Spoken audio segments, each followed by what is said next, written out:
Bear in mind that while most styles of frames accommodate any lens type, there may be some circumstances in which the frames you've chosen will not work with your prescription, so you may want to select 2 or 3 at first. To possibly narrow the selection, be sure to ask the optometrist to show you if there is a selection of frames that are paid for or discounted by your insurance company.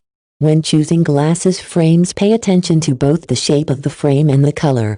Certain shaped frames do not flatter certain shaped faces. Those with oval faces can wear nearly any shape, but rounder faces should avoid round frames. Also, if you have small close-in set eyes or a small nose, be careful not to select frames that overpower your features. Similarly, those with square jawline should avoid square or boxy frames. Since many of the same style glasses frames come in different colors, focus on selecting the proper size and shape frame before the color.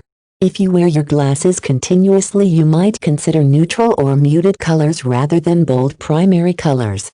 If your personality warrants bright and bold, choose a color that will flatter your skin tone.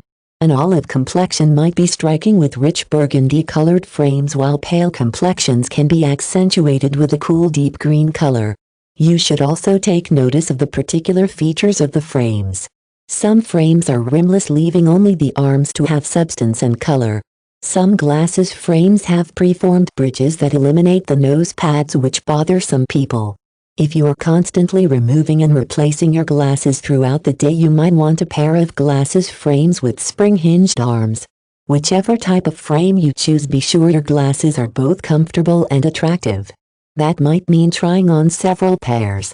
If you have trouble making decisions, there are some optical retailers who will allow you to try a pair for a period of time and exchange them if you don't like them.